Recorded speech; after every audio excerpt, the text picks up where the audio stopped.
Здравствуйте! Меня зовут Варвара Николаева. Сегодня мы будем готовить быструю маринованную капусту. Рецепт очень простой. Это из тех дежурных выручалочек рецептов, когда гости на пороге. Вот, например, приготовила уже заранее один набор. Вторую баночку будет уже без острого перца и свеклы. Поэтому получится тут уже более не острая, как первая баночка у меня. Она будет сладко-кисленькая. Это наши капусты, поздние, Слава и Подарок. Вот я взяла эту капусту. Режем крупно, вот такими слоями. Рассчитываем так, чтобы до верху нашей баночки. Все, теперь порезали капусту, не нужно мне уже это, убираю и начинаю закладывать. Так, первый слой у меня, давайте вот так. Следующий слой у меня будет морковка. Морковки чуть-чуть.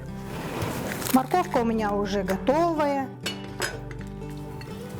Так, дальше утрамбовываю. Чеснок. Далее опять же капуста. Дальше наполняем баночку. Опять же чеснок, морковку.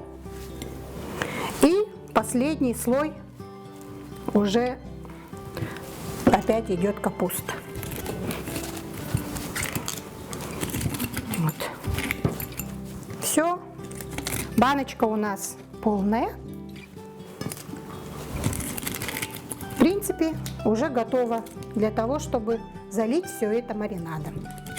Приготовила ингредиенты для рассола: полстакана сахара, полстакана растительного масла и полстакана уксуса, 2 столовые ложки соли.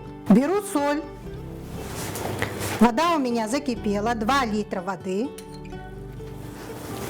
Пока растворяется сахар, соль, жду, перемешиваю. Далее добавляю растительное масло.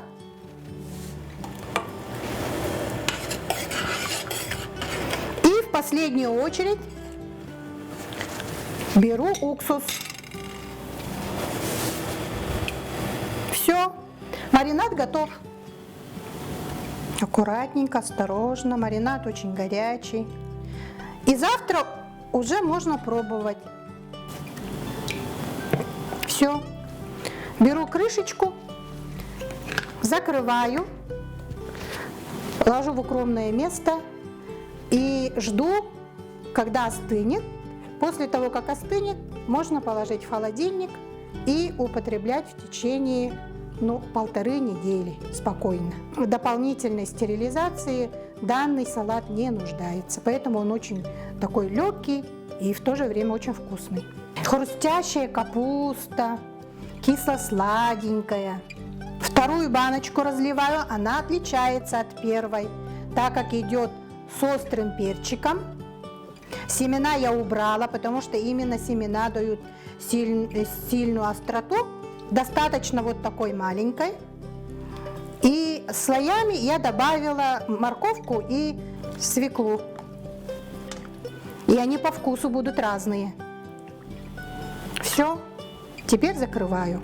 В течение 15 минут я уже приготовила, закончила 2 салата. Очень вкусных, простых. Я этот рецепт рекомендую и молодым хозяюшкам, и молодежи, потому что большого труда не надо вкладывать. Рецепт очень простой. Надеюсь, мой рецепт вам понравился. До следующей встречи!